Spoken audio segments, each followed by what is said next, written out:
What up, guys? Welcome to the Son of Wanda. Loki Season 2 has just finished, which has added more content to the Disney Plus MCU show roster, so I figured it'd be appropriate to do a Disney Plus MCU show ranking.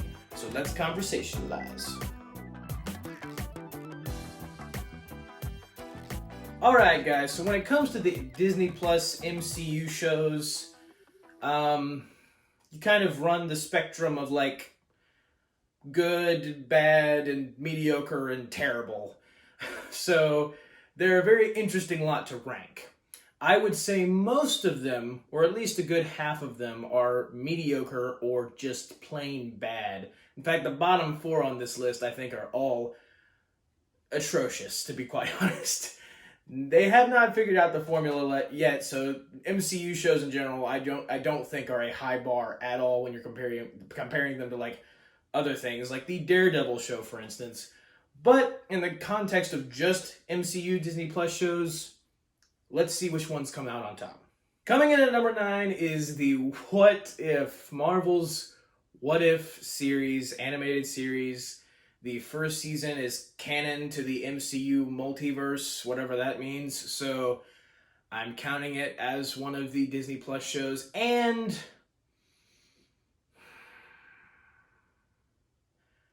it's at bottom. It's at the bottom because I despise this series, to be quite honest. I don't like it.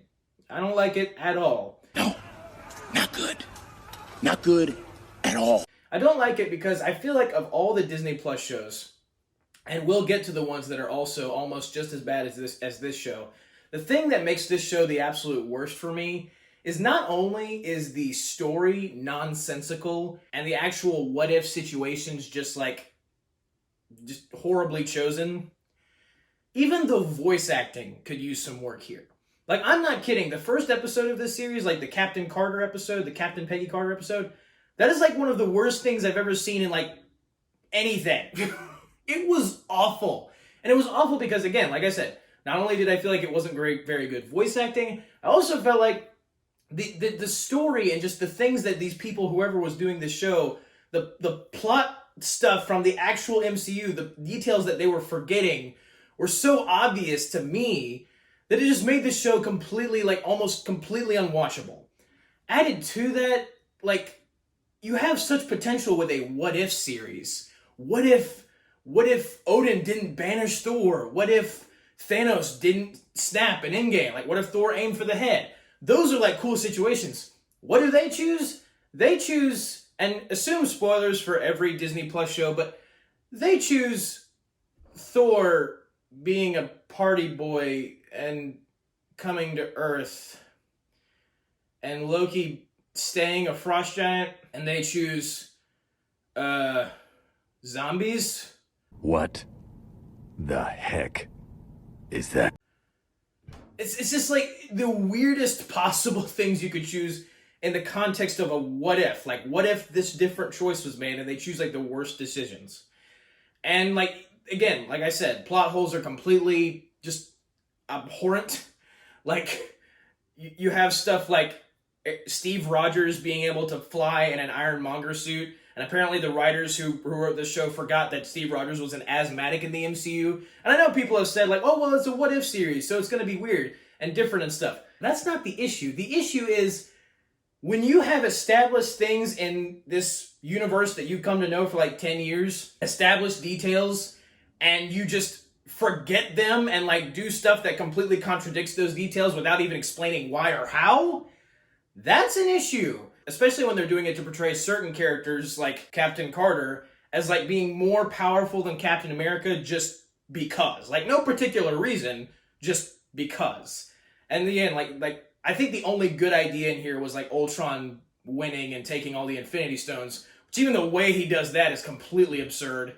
And even the way they defeat him in the end is they use Arnim Zola as a virus, and it's like, Arnim Zola, the guy who, in order to be an artificial intelligence, had to rely on a bunch of like 1980-something technology or whatever, however old it was. 1980-something technology? Now you're talking! Beating this artificial intelligence his mind was based off an Infinity Stone? Like, that idea is so dumb and bad that no one would ever think they could possibly be useful. Oh my gosh, so many nonsensical things in here. I do not like this series whatsoever. All right, coming in number 8. The first series, actually the first thing I ever reviewed on this channel. My first video.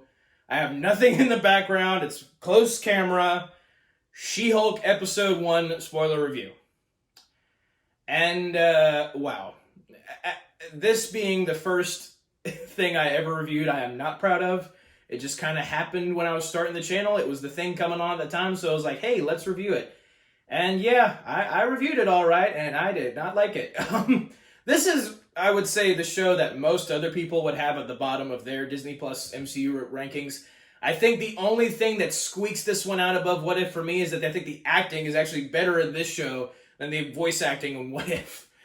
But bottom line with this show is it's not a superhero show. It's not. The character of She-Hulk is a good character from the comics, but in this show they turn her into, like, first of all, like, it's just a horrible portrayal. Like, first of all, the CGI is terrible. And second of all, just the way they wrote her, she's so unaware of her own mistakes, and, like, it stays that way throughout the series, that she's just not a likable character. And, like I said, not a superhero show. It's not even a lawyer show, and it's called Attorney at Law. It's not even that. It's just kind of her going about her life, like figuring out dating and stuff like that. And especially when you get into, like, the stuff that the writers had in mind, like the audience that they were trying to appeal to when they made the shows, like that's just completely nonsensical. Not to mention the fact that the finale of this show completely, like, renders null and void any integrity that the MCU had. Because it just basically allows She-Hulk to break the fourth wall to the infinite degree. And, like, oh, there's a robot named Kevin controlling all of the MCU stuff, and, like, we know it's a studio. It's just, like, it's the worst possible way to break the fourth wall, basically.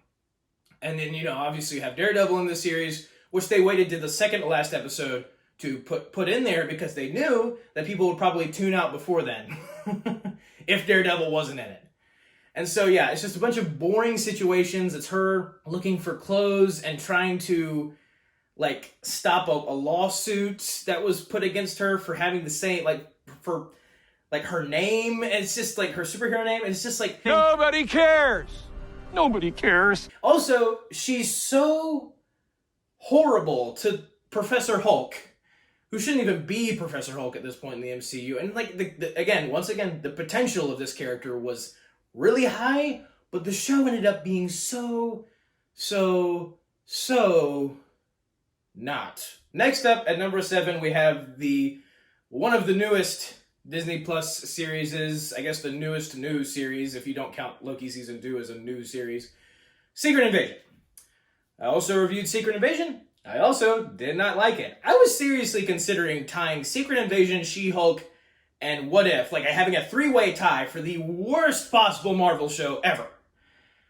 This show, I think as far as potential goes, I mean, I don't know, What If might still have had the most potential, but this show, I mean, come on.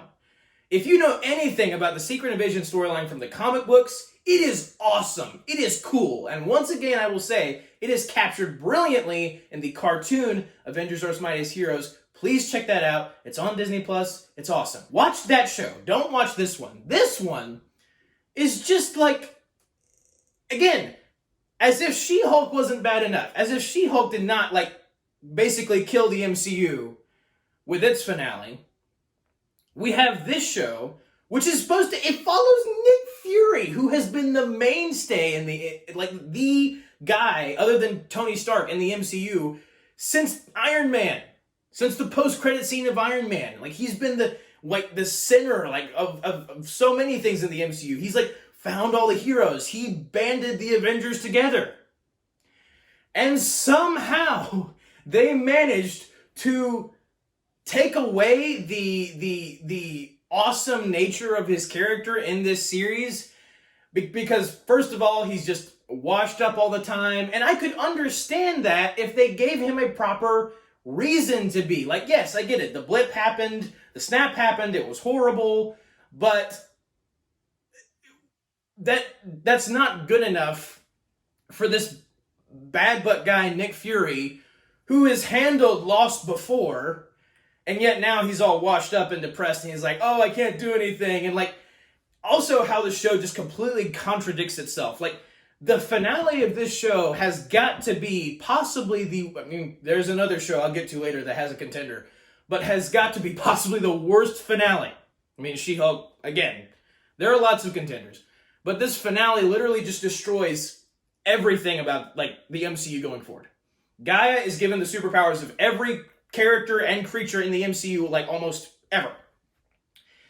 Because of that, Kang's not a threat anymore. No villain is going to be a threat anymore because you just call her, she can take care of it. Like, all of the stakes in the MCU, ruined. Rhodey is like the greatest defense. Because, again, it's not confirmed, but I mean, I feel like that's pretty set, like, it's pretty set that is what they're going for in the finale of this series, is that Rhodey was meant to be a Skrull since Civil War, which means that all the character development we thought he had in Infinity War and Endgame, that's gone because it wasn't even Rhodey. It's just like the worst possible decision. That idea is just the worst. Like, that's the kind of thing that annoys me so much about these bottom three especially, is that all the things that they could have done, all the decisions that were obvious that they should have made, they didn't. They kill Maria Hill off in this series for no reason. And that doesn't even motivate Nick Fury going forward. They kill off Talos, who I liked. I was really enjoying his chemistry with, like, Ben Mendelsohn's chemistry with Samuel L. Jackson. I thought they really worked well together. And no, Talos just, he dies. And he dies pointlessly. Like, just, bad guy kills him, he's done. Oh, this one makes me mad. If you can't tell, I am very passionate about my hatred for the shows, particularly. I can feel your anger. Because, like, as it was going along, I was like, okay, what are we doing? And then by the end of it all, it was just the biggest dumpster fire, so I don't like it. Coming in at number 6. Yeah, 6. Falcon and the Winter Soldier. Whoo! Now, I don't think this series is as bad as the three below it. But, this series, man, again, potential. Lots of potential. Falcon and the Winter Soldier, Captain America's 2 sidekicks, his 2 buddies, his 2 best friends. They had, like, great chemistry with each other. Anthony Mackie and Sebastian Stan, they had great chemistry with each other in Civil War.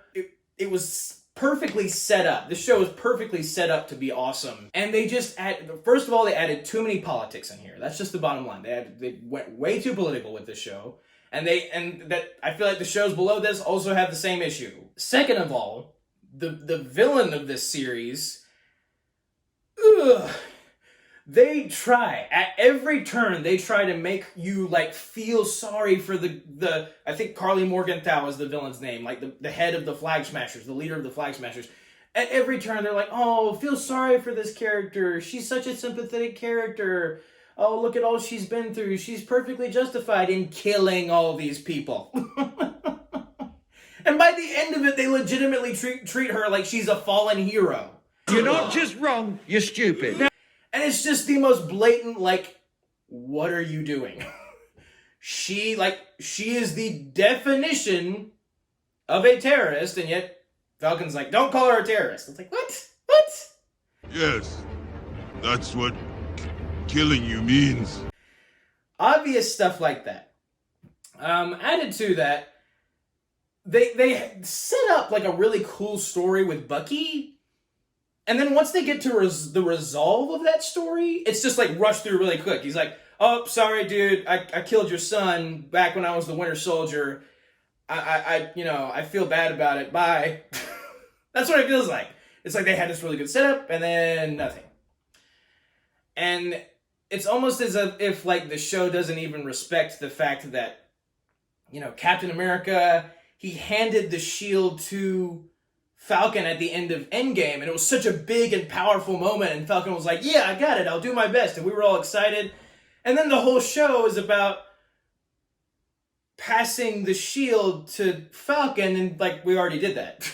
Again, like when you end the show, not really much has changed. It's also the show that ruined Sharon Carter.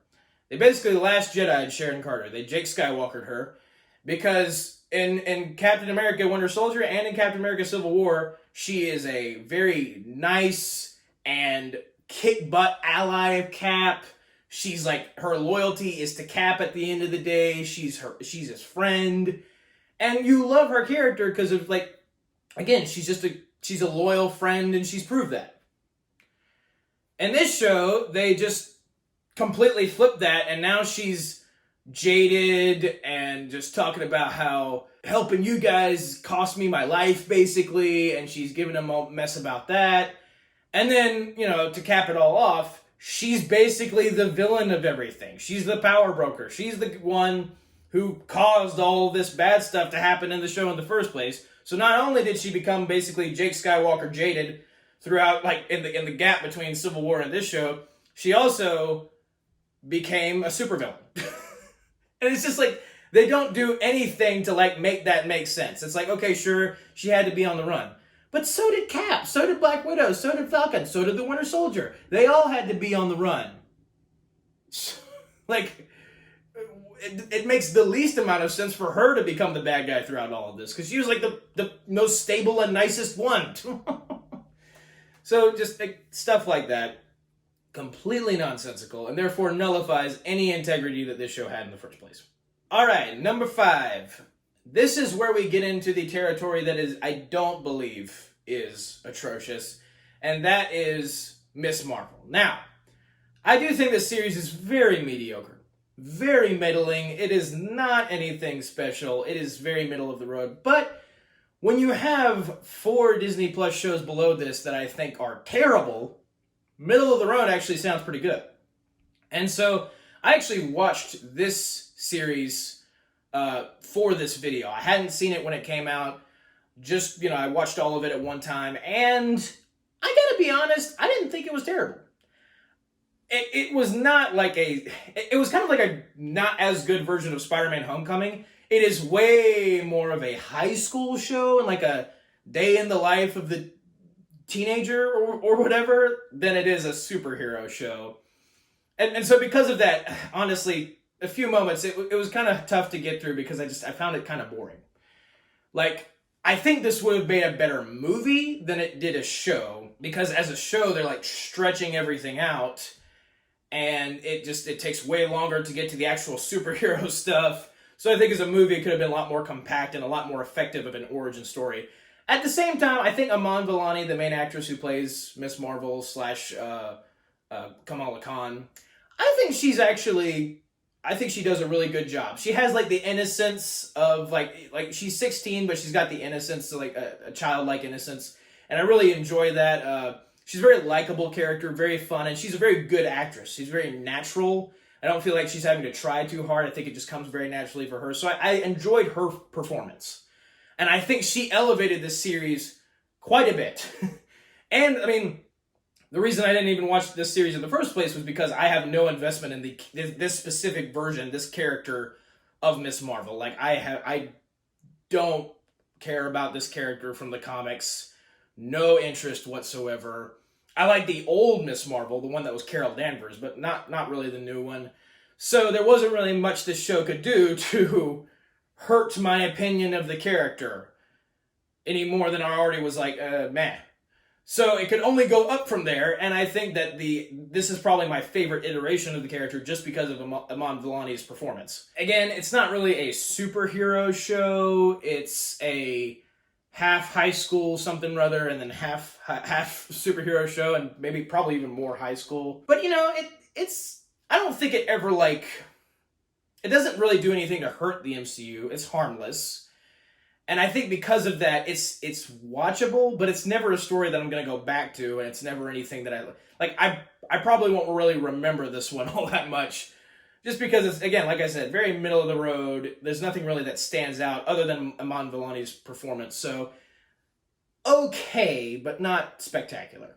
All right, I imagine this will be a controversial decision for some of you fans out there, but number 4 WandaVision. Oh, WandaVision. All right, so for the first 8 episodes of this series, I thought it was fantastic. I mean, this could have been number 1. Like this, I thought the series was nuts. I was loving the sitcom vibe. I was loving the Twilight Zone of it all. Like the mystery. Like, wait, what is, like, how are we in this world? And Wanda and Vision are like sitcom characters, and they're a husband and wife, and like she has kids now. Like, what is going on? They brought Evan Peters in as Quicksilver from the Fox X-Men movies, and like that opened up a whole new can of worms. Like, oh my gosh, is this like the entrance into the multiverse? Is this it? Is this like we're bringing the X-Men in the MCU? No. Ralph Boner. You're Ralph Boner? No! Please, no! No! No! Boner. No! What you just said is one of the most insanely idiotic things I have ever heard.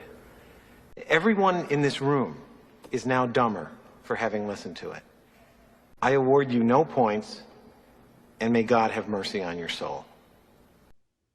That's all I can say.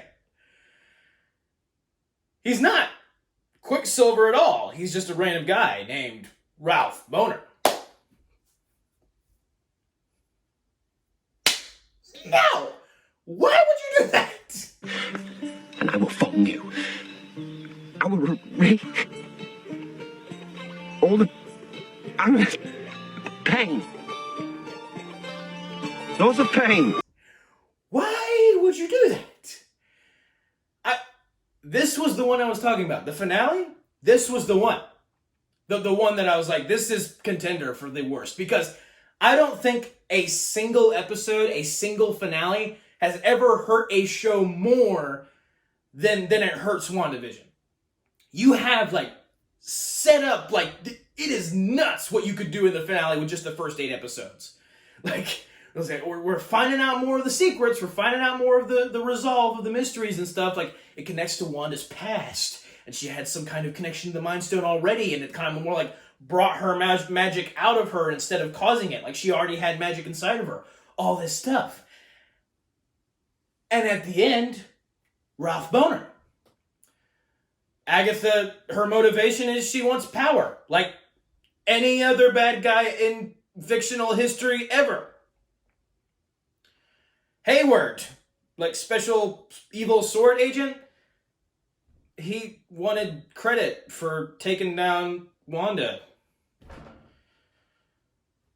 They created a new Vision, like the White Vision. Like, that's awesome. That's really cool. There was even potential to bring Ultron back. That was awesome. No, instead, Vision and White Vision, like Wanda Vision and White Vision, they have a conversation about boats, and then White Vision pieces out. He's out of there. He's like, cool, bye. You like a boat? I like a boat. That's great. See you later. Everything that they set up, every little Easter egg that you're thinking like, oh, that could really lead to something. Oh, that has a lot of potential. Oh, that's really cool. That's really cool sounding. Gone. Once you get to the finale, like all the hopes and dreams are crushed. Like there was hardly any payoff, and the payoff that was there wasn't even good. It was just the worst solution, the worst kind of resolve, the worst kind of payoff. It wasn't even, so it didn't really even pay off. You might as well not have even had a finale and just left it at episode 8 with a cliffhanger. I tell you, this one hurt me. Like, this series legitimately, like, me and my dad, we were into it. We were watching the series, we were loving it. The sitcom vibe, the set design, for that, like, all the sitcom stuff, that was spot on. A+. Once you get to that ending, it's just like, what was the point of any of this? Like, Wanda's still sad by the end of it all. Nothing much happened. Vision's out there, White Vision's out there somewhere, we don't know, and there you go. The best thing that this series ended up doing by the end of the day, after the dust settled, was showing us that Jimmy Woo learned how to perform card tricks. James E. Woo, FBI. That was the best thing that the series did at the end of the day, and it should not have been the best thing that the series ended up doing at the end of the day, but it was.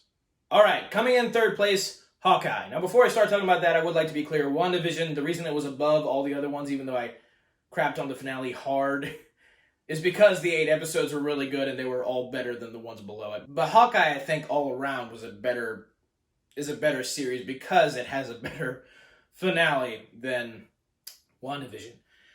This series, I think, is it's mediocre. I think it's very rewatchable.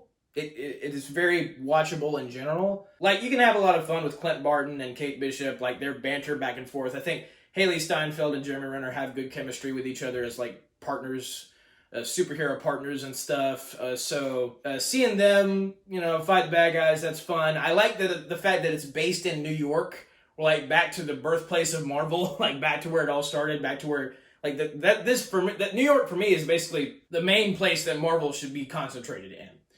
And so we're back there. I really enjoy that. I do kind of enjoy, like other people have said this, and I agree. I do kind of enjoy that it's not like a alien or like a robot. Like, it's a very down to earth threat in comparison to what the MCU has faced before. As far as villains goes, I think the main problems that I have with the series, though, are the fact that it should have been about Hawkeye. Not about Kate Bishop. Kate Bishop is basically the main character of this series, and Hawkeye, like Jeremy Renner, is more of a side character. Clinton Barton is. And I really don't like that, especially considering that Hawkeye never even got that much spotlight to begin with throughout the MCU. Age of Ultron gave him a lot, kind of out of nowhere, and it kind of felt sudden in that movie, which was kind of, I think, more hurt Age of Ultron than it did help it. So when we actually have a series called Hawkeye, and we actually have a place that makes sense to put focus on him as a character, we sideline him and then focus on Kate Bishop. It's like this new character. What is the deal? It's like, what? It was just not a good decision. Also, I do love the fact that they brought Vincent D'Onofrio back as Kingpin in this series. Problem is, he's only in like the finale. And I feel like they've done that 100 times with the other Disney Plus shows. They'll like tease you like who the villain is throughout the series, and then it'll only be at the end. And this is like a problem in the Star Wars ones too, where it's like it would have been much better if he was just in it more. Like, because up to that point, there's not really a clear bad guy. Like, they fight Echo and they fight the Tracksuit Mafia and stuff like that, but like there's not like the head honcho villain until you get to the finale. And they got to stop doing that. They have to stop. That is a problem. They need to quit. I think the 6-episode strategy in general for the Disney Plus shows is very, very flawed. But again, I can still have fun with this series. I think it's definitely, like I said, it's definitely watchable. I think, it explains a little bit better why Hawkeye became Ronin in Endgame, and I wasn't really a fan of that whole thing in Endgame, so I feel like it explained it a little bit better in this one, so I enjoy that as well. It's a very digestible series because of the charisma of the two main characters. So I thought that was good. I thought that was all good. Again, though, it's not really one that I don't go back to it. And it's not really one that stands out in my mind as far as like an MCU project goes. All right, next up, Moon Knight. Now, Moon Knight and Hawkeye are very, very close for me. I even considered doing like a two-way tie thing. But I do genuinely think that this is the better series. Mainly because I think it focuses on the main character. Even though I do agree, we don't get a lot of Moon Knight in the suit, and I was disappointed at that. But we do focus a lot on Oscar Isaac's portrayal of Stephen Grant / Mark Spector, and I do enjoy that quite a bit. That is by far the standout of this series, is everything that they do with the split personality stuff. All like Oscar Isaac really gets to show off his acting talent in this series, and that genuinely impressed me, and that's something I'm going to remember, especially the episode 5 of the series that really goes into like Moon Knight's backstory and everything that got him to the point of like even having a split personality at all. That was so brutal, but I thought it was really, really well written, which is saying a lot considering the track record of all these other Disney Plus shows. I think the thing that holds this series back a little bit is, one, I think it delves way too much. I mean, I get that Moon Knight is a Egyptian kind of based superhero, sort of, but I think it delves way too much into that for the first season. Like, we're dealing with Egyptian gods that are like monster things, and they're like possessing other humans, and now we're going into the Egyptian afterlife, and there's a hippo, and it's like, what? And on top of that, they're doing all the split personality schizophrenia stuff with Moon Knight. And so that is a bit of like a, I wish they didn't dive into that so much. It's definitely one of the darker MCU series, and I think because it does all that weird stuff with the Egyptian thing, like I don't think I'll be rewatching it. But that's not to say that I didn't enjoy it and I didn't think it was genuinely good. I think one of the standouts in here is the fact that, you know, Ethan Hawke is Arthur Harrow. Thought he was a pretty good bad guy. And we know his motivation from the second episode. We know exactly what he wants. There is no waiting to figure it out. There is no waiting to reveal something bigger. He's the bad guy. He's the guy that you fight throughout the series. It took them long enough. They needed to fix that, and I'm glad that they actually did that for this show. I think the other thing that holds this one back a bit is just in general, I think the show bit off a little bit more than it should have chewed.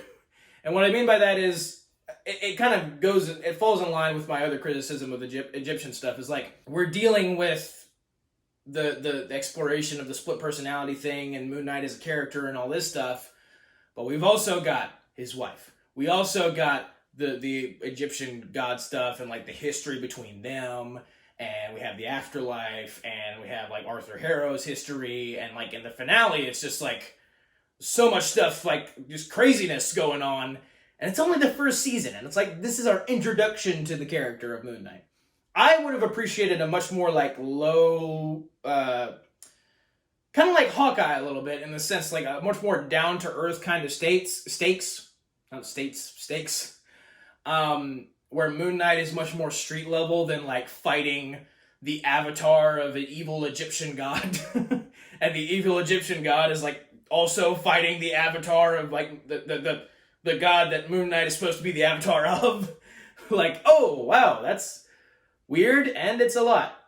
So I do think those are some criticisms, but at the same time, I think the series does actually work, unlike a lot of the other series. I think that Oscar Isaac's performance is amazing. I think that the stuff that they do with the wife, like his relationship with her, it makes for some good conflict there. Some conflict that I actually am invested in. And I think that the mystery of a lot of it is also very intriguing. So I actually thought this series was pretty good, and definitely a step up from some of the other Disney Plus shows. But right after that, we had She-Hulk, so it wasn't a step up for long. I knew it was too good to last. All right, coming in at number 1, Loki. Now, I feel like Loki Season 2 now has fully cemented the fact that this is the best MCU Disney Plus show. Because one of the main problems of the other MCU Disney Plus shows is their finales. Their finales were either rushed or just horrible. This show has managed to have a good finale twice, at least in my opinion. Which, again, when you consider the problems of the other shows, that makes this show look really, really good. Charlie Brown is a blockhead, but he did get a nice tree. Now, I don't know if I was ever necessarily a fan of the idea of making Loki a full-on good guy, just considering how much of a full-on bad guy he is in the comics and stuff. But if you're going to do it, I think they did it probably the best way they could have done it in this show. I think the set design of this show is amazing. I think the quirkiness and all the time stuff, like this new way of exploring time in a TV show, I think all that stuff is really, really interesting. And I think that Owen Wilson was the perfect person to cast as like this side character who's like experiencing all this different stuff with Loki. I mean, even though the character knows what all this stuff is, but Loki doesn't. But he's the character, like Mobius is the guy who introduces Loki to all this stuff.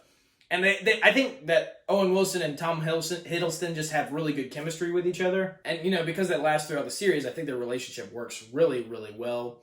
I think it's really cool to see Loki learn genuinely good lessons throughout all of this. Like, learn selflessness, learn humility, learn sacrifice, all of those great qualities, I'm really glad that he realized all of them, and it makes Loki an even more interesting character to like be so evil at one time, because this is like, it starts out as like Avengers Loki, like the guy who killed millions of people.